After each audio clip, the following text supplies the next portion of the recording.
See. Okay, hi everyone, we'll get started. So today we're going to be talking about getting involved in undergraduate research in ecology and related fields. And specifically, we're going to be talking about how to do this at the University of Minnesota. So when I started college, I could see that research was a really big deal to my professors and to other students, but I really didn't know what doing research meant or what it looked like beyond the kind of canned experiences that I had in labs. So for me, it really took someone sitting me down and talking to me about applying for summer research internships that I started to understand how I could get involved. And then once I started doing research, it still took me a little while to figure out how to pursue the kind of research that I found really interesting and use the research experience that I had to help me pursue goals in graduate school and future career plans. So wherever you are with your level of research experience, we hope that this seminar today will kind of give you that sort of guidance that can be helpful for moving from one step to the next.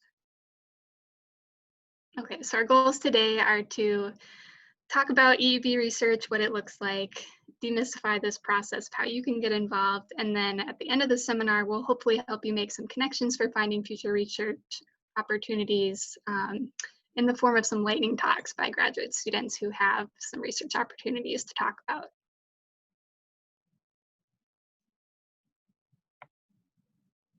Okay, but before we start with diving into how you get involved with research, you maybe are wondering why you would want to. And so the first reason is that you can earn a paycheck. So the first myth we want to dispel with research is that it isn't an option for students who work or who have other jobs that they need to support themselves.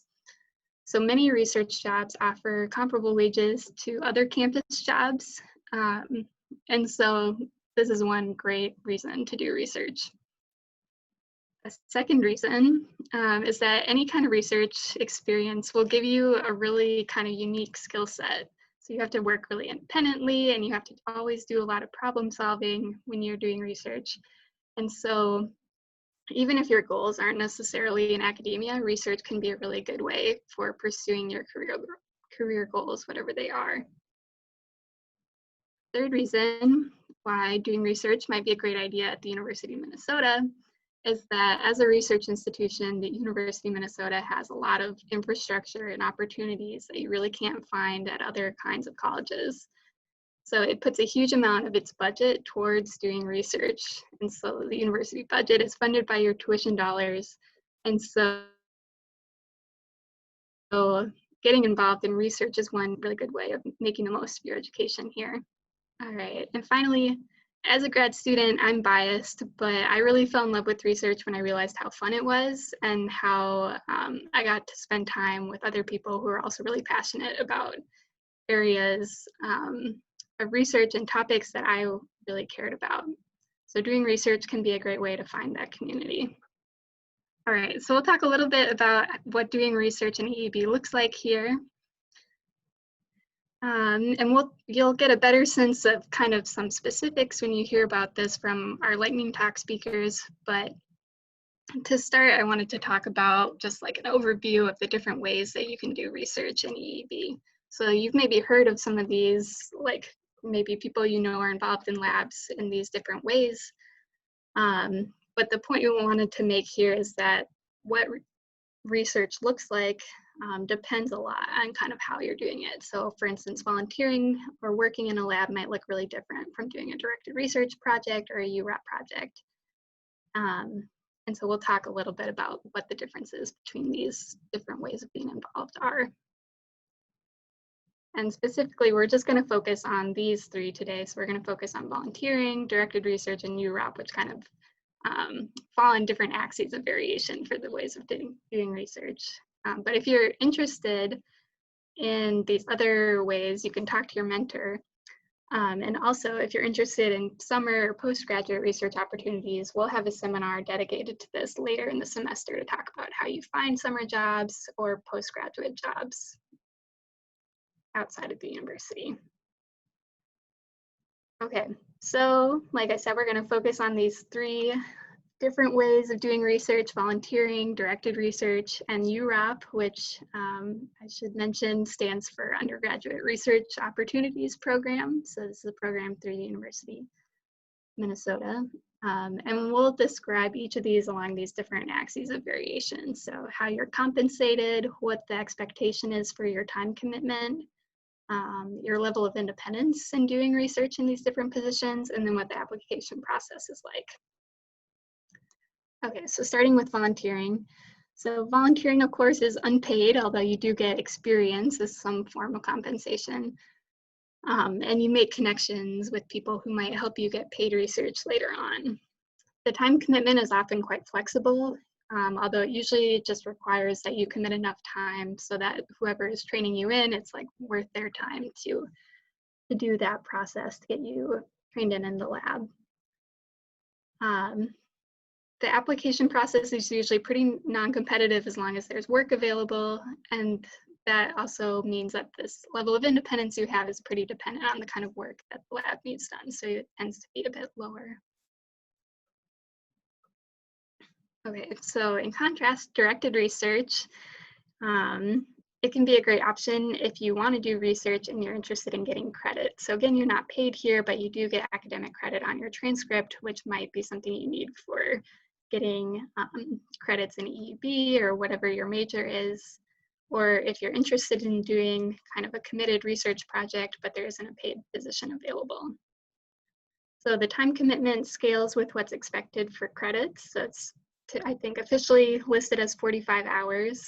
And the level of independence can really vary depending on like what you agree with a faculty mentor. So if you are interested in just getting experience in a lab, oftentimes labs are open to this and they'll advertise positions that they're interested in having a student take on.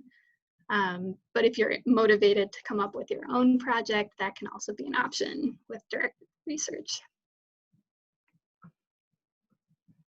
Okay, so the last one I'm going to talk about here is the UROP project. So in contrast to the previous two options, UROPs are paid. You get a stipend that works out to be about $12.50 an hour for the number of hours that it expects for that's suggested for a semester.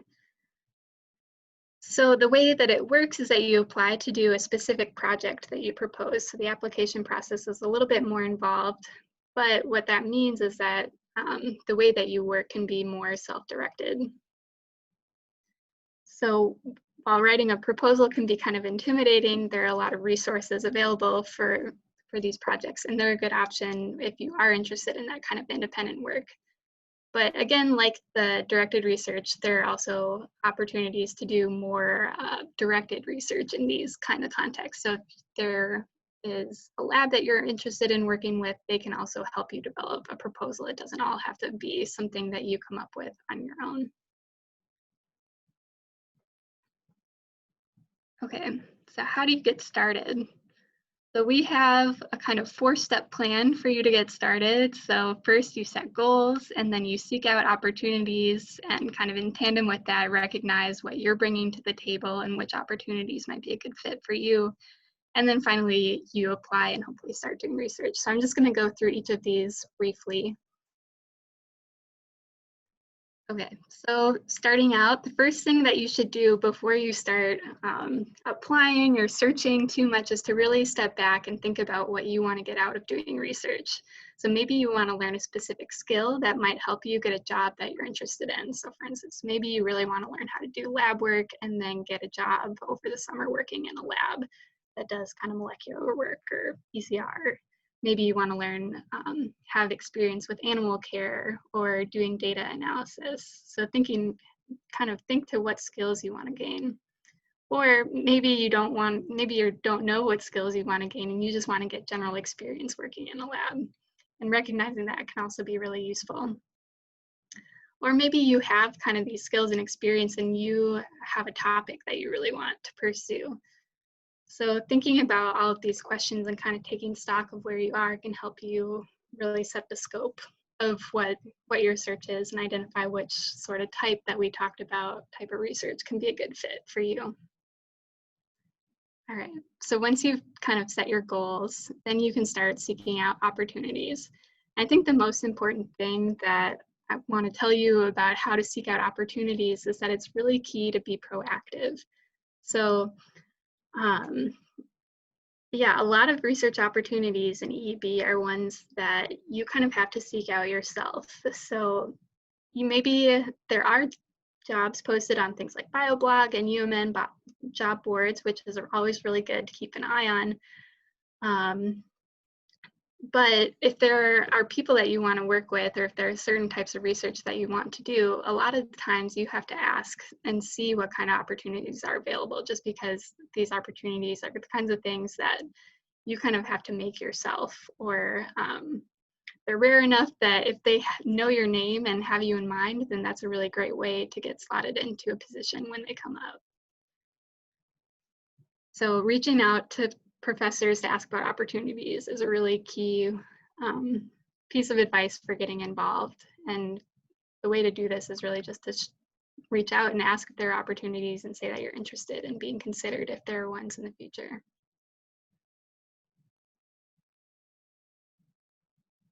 All right, and as you're looking for opportunities, this kind of goes hand in hand with step 2 of seeking these out. The big thing that we want to say here is that you really shouldn't count yourself out from opportunities that you're interested in because you think you're unqualified. And this is kind of for 2 reasons. You may be qualified, you may be more qualified than you think. And especially this is true because in many jobs you'll be trained in to do whatever task it is that they want you to do. And also maybe you're not qualified enough, but reaching out can lead to other opportunities in the lab. So just having that contact can really be to your advantage. And also you may have more experience than you realize. So for instance, any kind of work experience can be really valuable in applying for a research job, as well as projects that you've done in classes. You know, those are really designed to give you experience in sort of like a real world research setting, even if they do seem like they're a little bit more limited than you might imagine real research to be. And also research skills can often translate. So if you have skills in one area, it might be really useful in a different context as well. And finally, your skills and knowledge from what you do in your free time can be really valuable. So it's hard to know,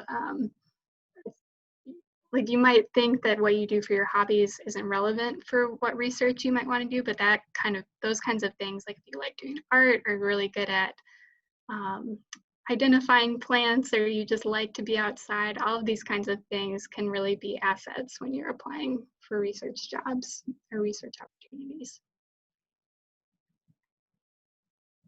All right, so finally you apply and maybe you start doing research. So depending on the research you're doing, the application process might be more or less involved.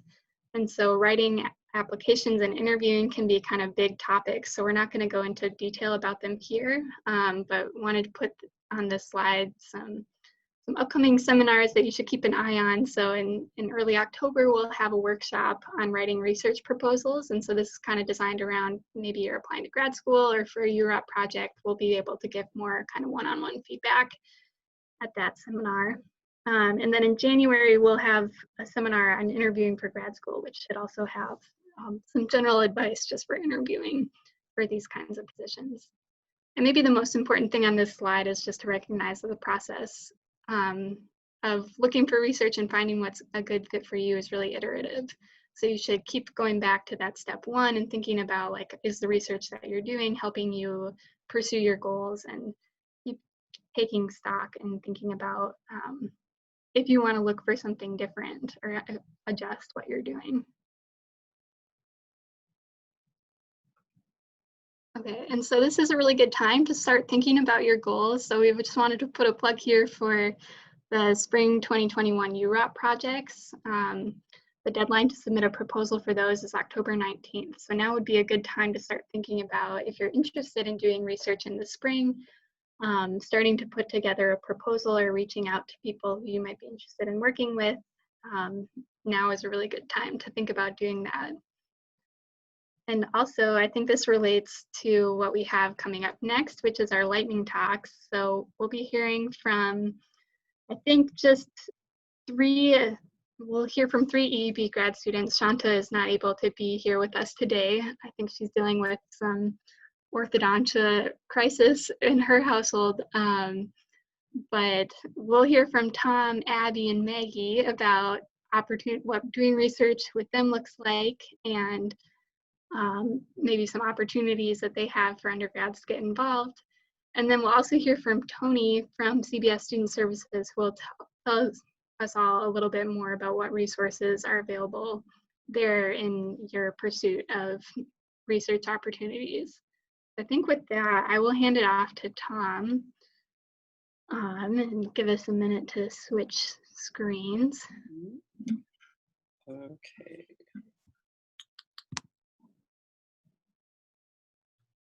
Oh, is it? Is that enabled for you, Tom? Otherwise, I can. Yeah, let me see.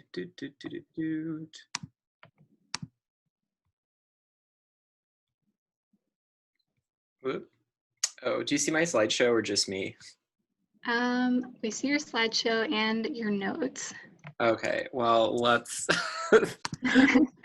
I don't need my notes. It's pretty short. Okay, so is this good now? Oh, now I can't see your slides. Oh no.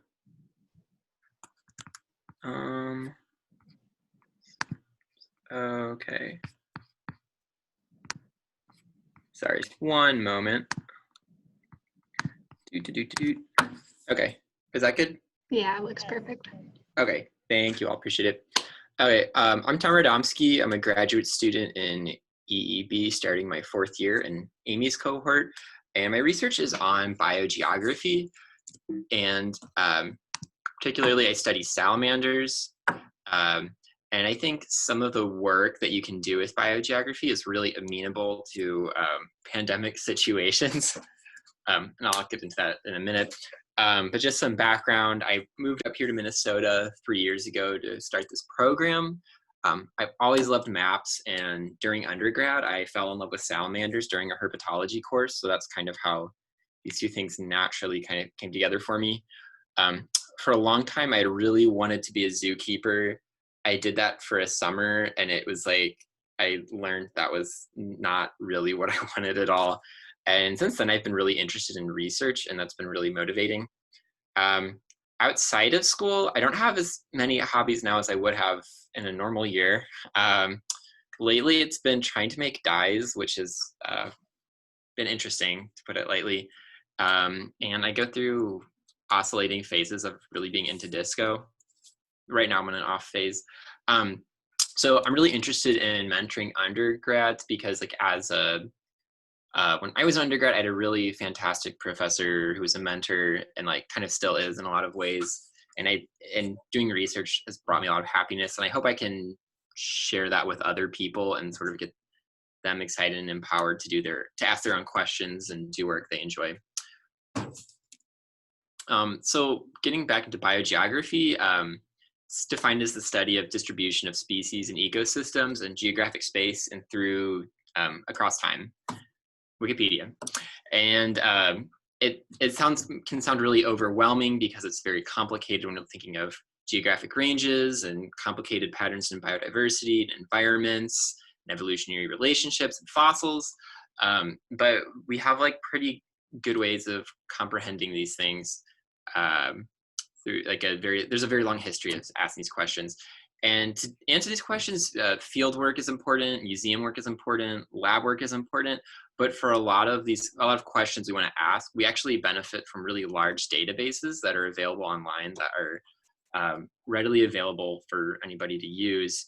And which is why I think biogeography is particularly cushy right now during COVID times.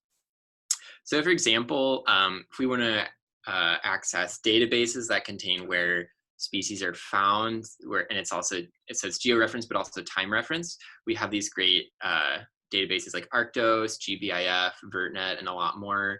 If we want to use phylogenies that tell us the evolutionary relationships of species, we can use Treebase.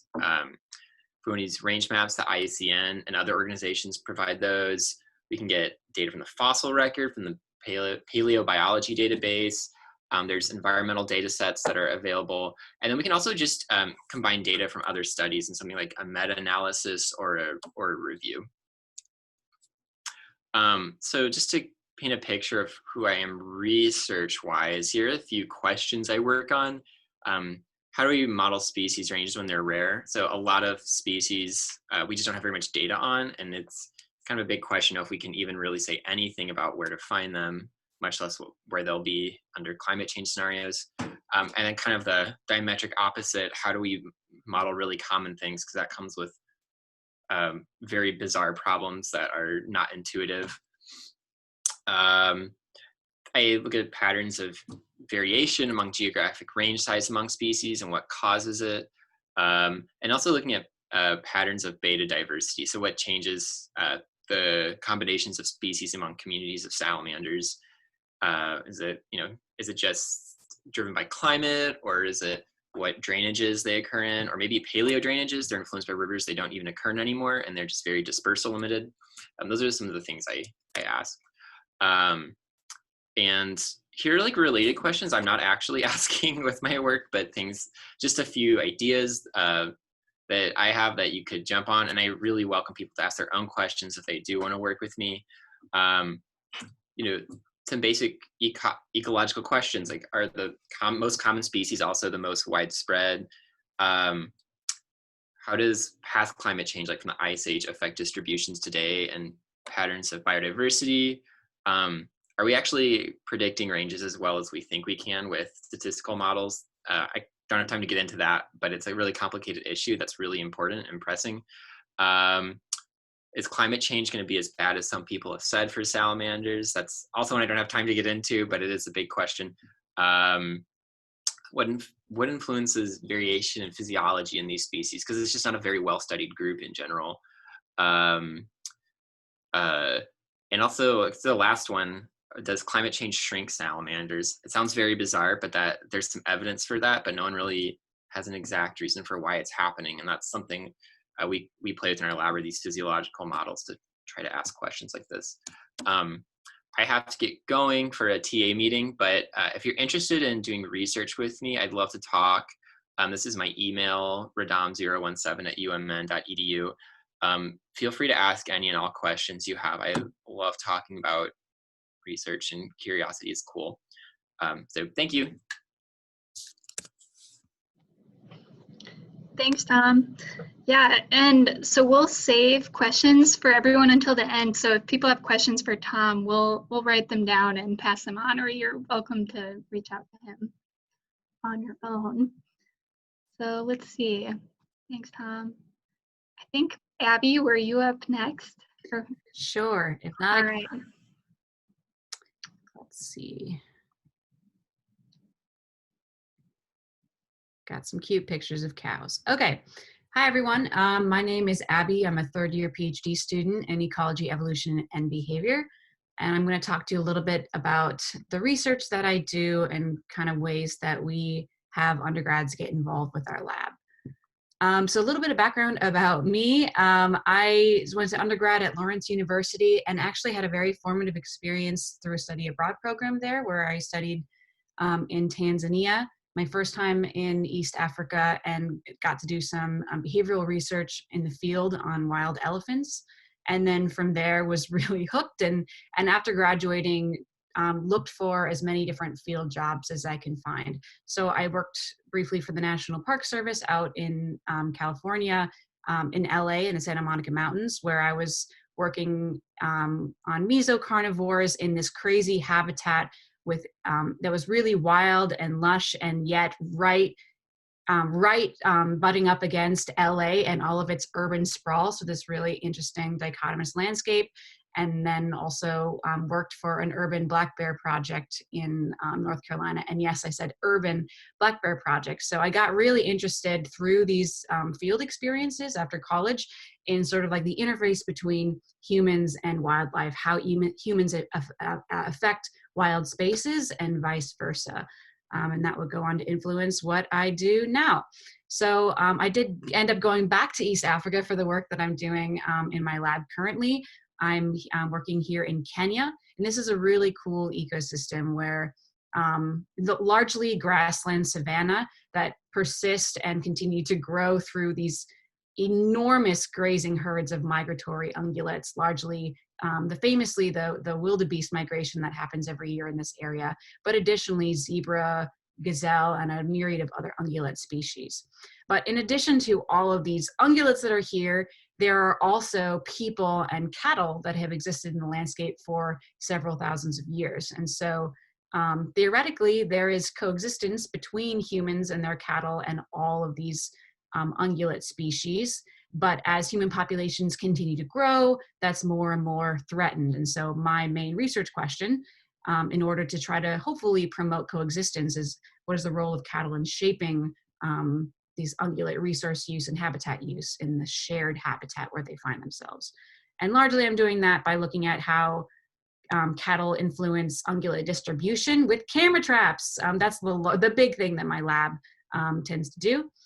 But also I'm looking at other questions like how cattle impacts the plant communities by doing sort of exclosures where cattle are either included or excluded, and then looking at various traits of the plants and how they're affected. And then also, because you can find out a lot about poop, I'm using dung samples to look at the plant species that these different ungulates are eating to look at diet partitioning. So we have so much data.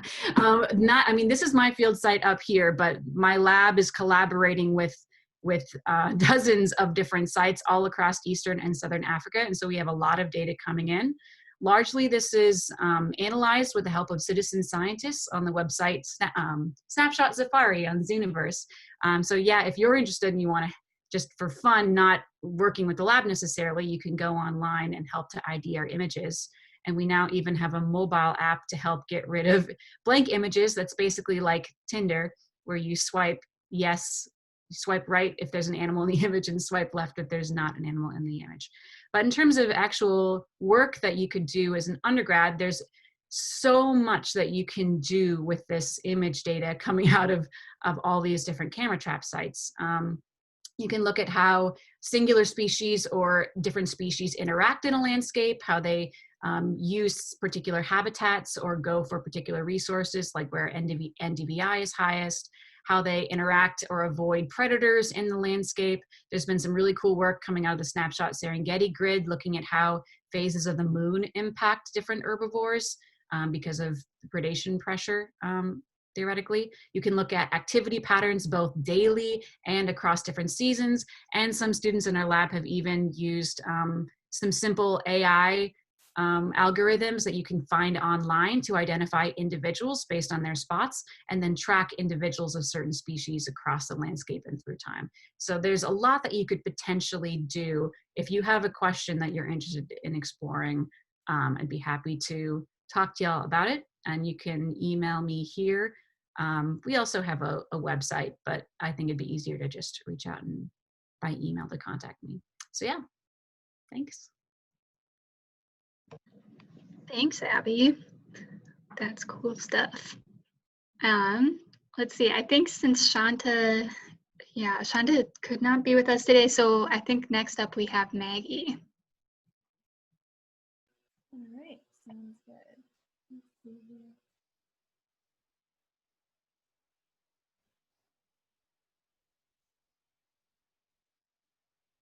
All right.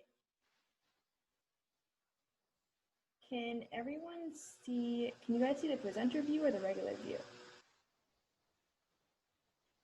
I can just see your title slide. Perfect. All right. So, hi everyone, my name is Maggie, and I am going to be talking a little bit about my research and some affiliated research at Cedar Creek where I work. And I mostly investigate what I call space-time diversity in prairies, and this is something that I will elaborate on further. So a little bit about me. I am a second-year PhD student in the ISPEL Biodiversity Lab in the Ecology, Evolution, and Behavior Department. And I'm really interested in ecology because I am a complete outdoor nut. So I have always been really interested in the outdoors and hiking and canoeing and camping and learning more about these amazing ecosystems that we can explore. And I really got into ecology research because I was really concerned about the impacts of climate change on these ecosystems. And that really led me to undergrad research so I actually went to Lawrence University, which is the same university that consequently Abby and Shanta went to. You don't have to go to Lawrence University to do great research. There's a lot of really great undergrad opportunities, as you guys have seen. But during undergrad, I got involved in some really great urban bee biodiversity research. So this is a picture of me posing by a bee box habitat that I helped to build.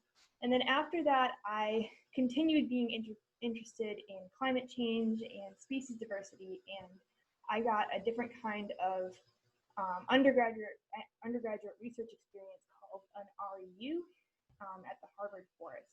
And that opened up a lot of really amazing avenues for me and my interests, and that led me to the research that I am interested in today. So I am a part of FieldGuides, and I really like mentoring because I ultimately love studying these natural ecosystems, and I want to share this experience with others. And I had a lot of really great mentors as an undergrad, and I want to get the same experience to other people. So my research in a nutshell is that I work outside a lot. I do a lot of field work, and I'm really interested in this question of how does climate change impact prairie diversity across space and time. And what I mean by space and time and why these are important is that when we go to a site and we count the number of species, plant species or insect species in that site, we miss out on a lot of information about how that diversity varies across the site, and also on how that diversity varies through time over consecutive years. And you can imagine that as our climate is changing, this is becoming a really hot topic in biodiversity research. And specifically, I'm interested in how climate change impacts three aspects of these prairie ecosystems. The first one is pollinator success, so impacts on bees and butterflies and their habitat. The second is on ecosystem services. So for example, these are the services that ecosystems provide to people. So storing carbon in the soil, soil nitrogen content would be a couple examples of those.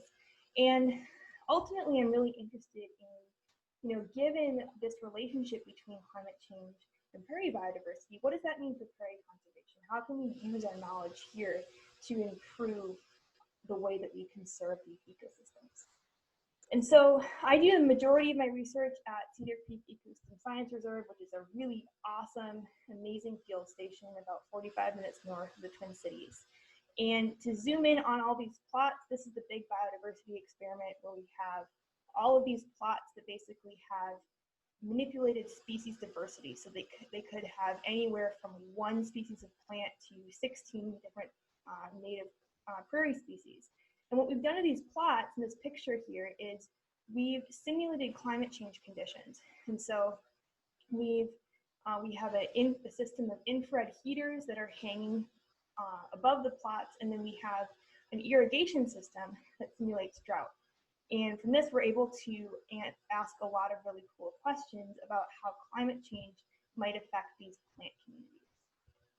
And so for people who are interested in getting involved with the type of research that I do, I've some potential projects for mentees or undergraduate researchers might be how climate change or other human impacts affect plant competition, so the dynamics between different species of plants under these conditions, or pollinator diversity and habitat. How are these climate change conditions affecting pollinator diversity? Another one is soil nutrient content. We have a lot of great long-term data at Cedar Creek, and this can help us to understand how trends in soil nutrients over time are affected by climate. And finally, we have a lot of cool data on prairie recovery. So we know how we have some fields at Cedar Creek that have they've been fallow. So they were at one point farm fields, and now we can see how they recover from being farm fields to going to a native prairie ecosystem. And so that's just a project that I'm affiliated with. Other projects our lab is involved in, besides the big biodiversity experiment, are the effects of fire on ecosystems, grazing. So we have bison at Cedar Creek, which is really cool because we can study how natural grazing patterns affect these plant communities. And finally, we have a really cool project called Eyes in the Wild, where we have a lot of camera traps that are up monitoring different types of animals that are passing through this reserve. And so this is similar to the project that Abby mentioned earlier, where we have a lot of data that's processed by citizen scientists. That's a great way to get involved. And finally, new this year, we have an experiment that I don't have pictures of called the Seed Rescue Experiment. And so we are looking at how fragmented landscape that we systematically destroyed is affecting prairies, and whether or not we can rescue those prairies by adding seed mixtures. And so we already have data on this experiment. We have a lot of data on all these different experiments, and there are a lot of opportunities for undergrads to get involved with research on these data sets. So if you want to get involved, or you want to learn more about some of these projects, or you want to have a fun, informal chat with me about science, which I love talking about science, you can email me. I have a really long string of numbers in my email, but you can also find me on Twitter at Ecologist Maggie, or you can learn way more about these projects on our lab website. And that's all I have. Thank you. Thanks, Maggie. All right, so I think with that, we will turn it over to Tony, who will tell us a little bit more about what resources are available to undergrads through CBS Student Services. Yeah. Hi, everyone. My name's Tony Oak. I am an academic advisor in CBS Student Services. I also have only been to Lawrence University for a jazz festival in high school, so that is my connection. So I'm the major liaison for Student Services to EEB, which I'm very, very excited because, and I'm not just saying this, EEB is my favorite major out of all the CBS majors, because I was, as a sociology major in undergrad, I was like, I gotcha. So a couple of things to mention is that your academic advisor is definitely there to help you figure out when directed research or research opportunities might be most advantageous for your degree program. And we can also help you try to figure out how to go about that. Also, our career services in the office can definitely help you out when it comes to interview prep or resume prep. So you at least have all those key things ready to go when you are ready to go meet with a professor to do an interview. And I'm sure, as the grads will attest, you can't really, like, there isn't one standard interview process because each professor has a different style. And so you just really have to know who you are and be ready to just go with the flow and see what happens. So a couple of things also with classes starting is that on the 21st is the last day to add drop courses before you get a W. So just want to keep that on your radar. But otherwise, if anyone else has any other questions, we are doing appointments. I'm sure you've gotten all the emails, but we are doing appointments with your advisors and with student services via Zoom. So please reach out to our student services website. And yeah, are there any questions right now? Yeah, and I think we can open it up to any questions that people have. If you had questions for any of the people giving lightning talks, or if you have questions about anything we talked about earlier in the presentation, now is free for all. Yeah.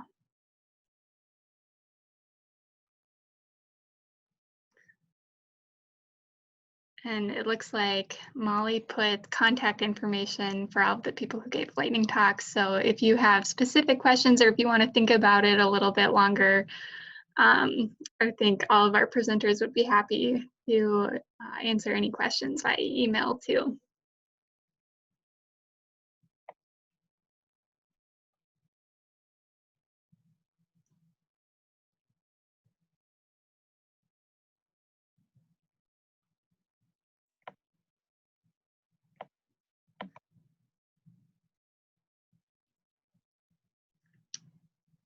Okay, well, I won't make people hang around too long, but I will be happy to stick around if people have questions that they want to ask one-on-one or anything like that. Thanks for coming today. We'll be posting this video on our website, so if you want to reference anything, feel free to look for it there. We'll send out the link when that's available. Otherwise, thanks for coming. Thanks to our presenters. Have a good rest of your Monday. Everyone. Thank you. Thank you. Yeah, thanks everyone. Bye.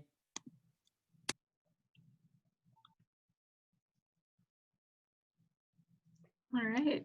All right. Looks like